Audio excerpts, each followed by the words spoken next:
வணக்கம், நான் உங்கள் எஸ்கே பேசுகிறேன். ஸோ இன்றைக்கி நம்ம சேனலில் பிரிட்ஜ் ரெக்டிஃபையருக்கு ப்ராக்டிக்கல் வீடியோ எக்ஸ்ப்ளனேஷனோட பார்க்க போகிறோம். ஸோ இந்த வீடியோவில் நம்ம நார்மலாக பிரிட்ஜ் ரெக்டிஃபையர் அப்படின்னா 4 டயோடு கனெக்ட் பண்ணியிருப்போம் இல்லைங்களா? ஸோ இதில் எக்ஸ்ப்ளனேஷன் பர்பஸ்க்காக டயோடுக்கு பதிலாக எல்இடி கனெக்ட் பண்ண போகிறோம். ஆக்சுவலாக எல்இடிக்கு ஃபுல் ஃபார்ம் என்ன? Light emitting diode. ஆக்சுவலாக எல்இடியும் ஒன் டைப் ஆஃப் டயோடு தான். டயோடு எப்படி கண்டக்ட் பண்ணுவோம் அதே மாதிரி தான் கண்டக்ட் பண்ணுவோம். பட் எல்இடி லைட்டை எமிட் பண்ணுது, பட் நார்மல் டயோடு எமிட் பண்ணாது, அவ்வளோதான் வித்தியாசம். ஸோ ஃபஸ்ட்டு பிரிட்ஜ் ரெக்டிஃபையரை தியரிட்டிக்கலாக எக்ஸ்பிளைன் பண்ணிக்கிறேன், அதுக்கப்புறம் ப்ராக்டிக்கலாக பார்க்க வேண்டியதெல்லாம் பார்க்கலாம். ஸோ ஃபஸ்ட்டு வந்து நம்ம வீட்டுக்கு கொடுக்குற 230 வோல்ட் ஏசி, அதை வந்து நம்ம ஸ்டெப் டவுன் ட்ரான்ஸ்ஃபார்மரில் கொடுப்போம் ப்ரைமரி சைடு. செகண்டரியில் நீங்கள் கொடுக்குற ட்ரான்ஸ்ஃபார்மர் பொறுத்து ஸ்டெப் டவுன் ஆகி வரப்போகுது. ஸோ இந்த இடத்துல வரதும் இதே மாதிரி சைன் வேவாக தான் இருக்கும். இந்த சைன் வேவில் பாசிட்டிவ் ஹாஃப் சைக்கிள் வரும்போது உங்களுக்கு இங்கே ப்ளஸ்ஸும் இங்கே மைனஸும் கிடைக்கும். ஸோ இங்கே ப்ளஸ் இங்கே மைனஸ் இருக்கும்போது இந்த ப்ளஸ் இங்கே வருதுன்னு வச்சுக்கோங்களேன், இது டயோடோட நெகட்டிவ், இது டயோடோட பாசிட்டிவ். டயோடு எப்பயுமே ஃபார்வர்ட் பேஸில் தான் கண்டக்ட் ஆகுமா? அப்போ இந்த டயோடில் தான் கண்டக்ட் ஆகும், அதாவது D2வில் தான் கண்டக்ட் ஆகும். இப்போ இந்த பாத் எப்படி இருக்குன்னா, உங்களுக்கு நான் கரண்ட் போகிற பாத்தே காமிக்கிறேன். ஸோ இங்கேருந்து வந்து இந்த டயோடு வழியாக கண்டக்ட் ஆகி இந்த லோடு ரெசிஸ்டர் வழியாக வந்து இப்படி வந்துடும். ஸோ ப்ளஸும் மைனஸும் இப்படி தான் கரண்ட் ஃப்ளோ நடக்கும். ஸோ நல்லா பார்த்துக்கோங்க, கண்டக்ஷன் எந்த வழியாக நடக்குது? D2 வழியாக, லோடு ரெசிஸ்டர் வழியாக வந்து D3. இப்போ D2வும் D3யும் ஃபார்வர்ட், அதாவது first half cycle positive half சைக்கிளில் கனெக்ட் ஆகும். நெகட்டிவ் ஹாஃப் சைக்கிள் வரும்போது நெகட்டிவ் இங்கே, பாசிட்டிவ் இங்கே. ஓகேங்களா? ஏன்னா கரண்ட் டைரக்ஷன் மாறுது, அல்டர்னேட்டிங் கரண்ட்னாலே மாறிட்டு இருக்க கரண்ட் தானே அர்த்தம். இப்போ நீங்கள் இப்படியும் பார்க்கலாம், இல்லைனா இப்படியும் பார்க்கலாம். எப்பயுமே ப்ளஸ்லேருந்து தான் கரண்ட் ஃப்ளோ வர மாதிரி நம்ம பார்த்துருப்போம் இல்லைங்களா? ஸோ இப்போது ப்ளஸ்லேருந்து வர மாதிரியே பார்க்கலாம். கரண்ட் ஃப்ளோ எப்படி வருது பாருங்கள். ப்ளஸ் இங்கே வருது, இதில் கண்டக்ட் ஆகுமா, இதில் கண்டக்ட் ஆகுமா? இது நெகட்டிவ், இது பாசிட்டிவ், அப்போ இது வழியாக தான் கண்டக்ட் ஆகும். இப்படியே போகும், லோடு ரெசிஸ்டர் வழியாக வரும், இப்படியே வந்துடும். ஸோ கரண்ட் ஃப்ளோ இதில் இந்த டைரெக்ஷனில் நடக்குது. இப்போ இதில் பார்த்தீங்கன்னா D1ம் D4ம் கண்டக்ட் ஆகுது. இது டயோடில் பார்க்கும்போது நமக்கு வந்து ஆசிலோஸ்கோப்லாம் வச்சாதான் தெரியும். பட் நம்ம எல்இடியில் பார்க்கும்போது ஒவ்வொரு ஹாஃப் சைக்கிள்லையும் எது கண்டக்ட் ஆகுது அப்படின்னு பார்க்கலாம். ஃபஸ்ட்டு வந்து சர்க்கியூட்டுக்கு நான் வந்துடுறேன். சர்க்கியூட்டுக்கு வாங்க. இப்போது நான் வந்து டைரெக்டாக பிரிட்ஜ் ரெக்டிஃபையர் ஃபார்மேட்டில் ஒர்க் ஆகிற மாதிரியே 4 எல்இடியை கனெக்ட் பண்ணியிருக்கேன். இப்போ நான் பவர் சப்ளை ஆன் பண்ணுறேன்.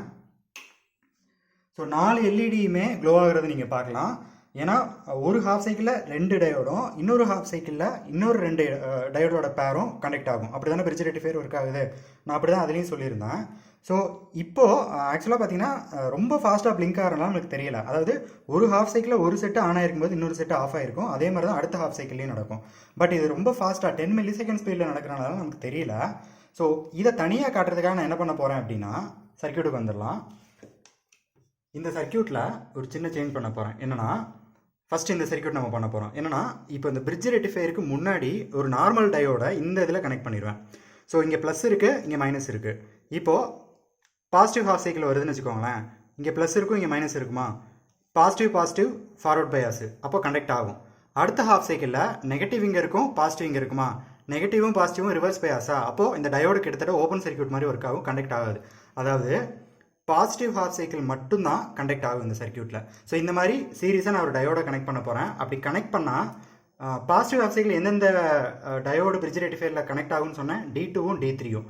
இப்போ நம்மளோட சர்க்கியூட்டில் இந்த டயோடுக்கு பதிலாக எல்இடி கனெக்ட் பண்ணியிருக்கோம். ஸோ எல்இடி க்ளோ ஆச்சுன்னா பாசிட்டிவ் ஹாஃப் சைக்கிளில் கண்டக்ஷன் நடக்குதுன்னு அர்த்தம். அதை பார்த்துடலாமா? ஆஃப் பண்ணிவிட்டு நான் முன்னாடி சீரியஸாக ஒரு 10K ரெசிஸ்டர் கனெக்ட் பண்ணியிருந்தேன் எல்இடியை ப்ரொடெக்ட் பண்ணுறதுக்காக. இப்போ அதை எடுத்துகிட்டு அந்த இடத்துல ஒரு டயோட ஃபார்வர்ட் பயாஸ், அதாவது பாசிட்டிவ் முன்னாடி வர மாதிரி அந்த படத்தில் பார்த்த மாதிரி நான் கனெக்ட் பண்ணுறேன். ஓகேவா? இப்போது நான் பவர் சப்ளையை ஆன் பண்ணுறேன்.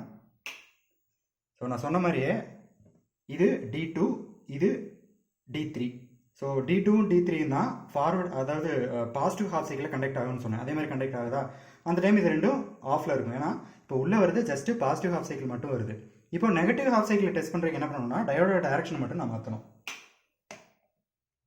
டயோடை ரிமூவ் பண்ணிவிட்டு அதோட டைரக்ஷனை நான் வந்து மாற்றுறேன்.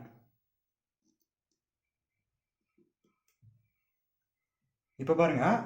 ஸோ நெகட்டிவ் ஹாஃப் சைக்கிளுக்கு D1ம் D4 மட்டும் கண்டக்ட் ஆகும். ஆகுதா? ஸோ சேஞ்ச் ஆகுது இல்லைங்களா? ஸோ டயோடு கண்டக்ஷனில் எல்இடியாக கொடுக்கும்போது நம்ம க்ளோ ஆகிறதையும் பார்க்கலாம். ஆக்சுவலாக இது ஒன்லி ஃபார் எக்ஸ்பிளனேஷன் பர்பஸ்க்கு தான். இது வந்து நம்ம எல்இடி யூஸ் பண்ணி ரெக்டிஃபையர் யூஸ் பண்ணினா அந்த அளவுக்கு எஃபிஷியண்டாக ஒர்க் ஆகாது. ஜஸ்ட் உங்களுக்கு புரிய வைக்கணுன்றதுக்காக நான் டயோடுக்கு பதிலாக பிரிட்ஜ் ரெக்டிஃபையரில் எல்இடி கனெக்ட் பண்ணியிருக்கேன். ஓகே, ஸோ இப்போ நான் டயோடு கனெக்ட் பண்ணால் என்னால் positive half cycle negative half cycle இது ரெண்டையுமே தனித்தனியாக பார்க்க முடியுது இல்லைங்களா? இப்போ சர்க்யூட்டுக்கு வந்துடலாம். ஃபஸ்ட்டு சர்க்யூட்டுக்கு. ஸோ ஃபஸ்ட்டு சர்க்யூட்டில் இப்போ நான் ஒன்று பண்ண போகிறேன். நல்லா கவனிச்சிங்கன்னா இப்போது பாசிட்டிவ் ஹாஃப் சைக்கிளில் ப்ளஸ் இங்கே இருக்குது, மைனஸ் இங்கே இருக்கா? ஸோ ப்ளஸ் இங்கே இருக்கும்போது கண்டக்ஷன் எப்படி நடக்குது பாருங்கள். இப்படி தான் நடக்குது. அந்த டைமில் ப்ளஸ் மைனஸ் இங்கே இருக்கும். இப்போது நெகட்டிவ் ஹாஃப் சைக்கிள் இங்கே ப்ளஸ் இருக்குது, இது வழியாக தானே போகும். இப்போயும் பார்த்தீங்கன்னா ப்ளஸ் இங்கே தான் இருக்கும். ஸோ அதனால தான் பார்த்தீங்கன்னா உங்களுக்கு வந்து இதோட அவுட்புட்டில் இந்த மாதிரி ஒரு அவுட்புட் கிடைக்கும். எல்லாமே ப்ளஸ்லேயே கிடைக்கும் இந்த டைரெக்ஷனில் கிடைக்கிறனால. ஸோ இப்போ நான் என்ன பண்ண போகிறேன்னா இதை செக் பண்ணுறதுக்கு இந்த இடத்துல ஒரு எல்இடியை சீரியஸாக கனெக்ட் பண்ண போகிறேன். இந்த மாதிரி கனெக்ட் பண்ண போகிறேன் லோட் ரெசிஸ்டருக்கு சீரியஸாக. அப்போ என்ன ஆகணும், இந்த எல்இடி எரியணும். இங்கே ப்ளஸ் மைனஸ் இருந்தால் தான் இந்த எல்இடி எரியும். இங்கே மைனஸ் ப்ளஸ்ன்னு இருந்துச்சுன்னா இந்த எல்இடிக்கு ரிவர்ஸ் பேயாச்சு இந்த எல்இடி எரியாது. அதையும் செக் பண்ணிடலாமா? இப்போ சர்க்யூட்டுக்கு வந்துடலாம். ஸோ நான் என்ன பண்ணுறேன்னா இதை ரிமூவ் பண்ணிடுறேன். பண்ணிவிட்டு பழைய மாதிரியே ஒரு ரெசிஸ்டர் கனெக்ட் பண்ணிக்கிறேன். இப்போ நான் வந்து 2 ஹாஃப் சைக்கிளையும் பார்க்க போகிறேன். ஒரு முழு பிரிட்ஜ் ரெக்டிஃபையராக யூஸ் பண்ண போகிறேன். ஸோ அவுட்புட் வந்து நான் ஒரு எல்இடியில் பார்க்க போகிறேன். பார்க்கலாமா? ஓகே, எல்இடியில் பாசிட்டிவ் நெகட்டிவ் செக் பண்ணிவிட்டு ஸோ நான் படத்தில் காமிச்ச அதே டைரெக்ஷனில் நீங்கள் ப்ளக் பண்ணிடுங்க. பண்ணிவிட்டு இது வந்து அந்த எல்இடியை ப்ரொடெக்ட் பண்ணுறதுக்காக ஒரு 10K நான் போட்டிருக்கேன். அதிகமான கரண்ட் வந்து எல்இடி போயிடக்கூடாது இல்லைங்களா, அதுக்காக. இப்போ நான் ஆன் பண்ணுறேன். கேன் சி இந்த எல்இடி க்ளோ ஆகுது. அதுக்கு மீனிங் என்னென்னா ப்ளஸ் இங்கேயும் மைனஸ் இங்கேயும் வருது. இப்போ இன்கேஸ் இந்த எல்இடியை நீங்கள் திருப்பி போட்டிங்கன்னா இந்த லோடில் இருக்க எல்இடி க்ளோ ஆகாது. ஏன்னா கரண்ட்டோட டைரெக்ஷன் வர்றது அதோட ரிவர்ஸ் டைரெக்ஷனில். இது ஏன் இப்போது எந்த எல்இடியுமே நான் ஸ்விட்ச் ஆன் பண்ணால் க்ளோ ஆகலை இல்லைங்களா? அது காரணம்னா இது வழியாக தானே சர்க்யூட் க்ளோஸ் ஆகுது. இப்போ இதை நீங்கள் மாற்றி கனெக்ட் பண்ணிட்டனால இந்த எல்இடி வந்து ரிவர்ஸ் பயாஸாக மாறிடுது, ஓப்பனாக மாறிடுது. ஸோ சர்க்யூட் பாத் கிடைக்காதனால எந்த எல்இடியுமே இப்போ க்ளோ ஆகலை.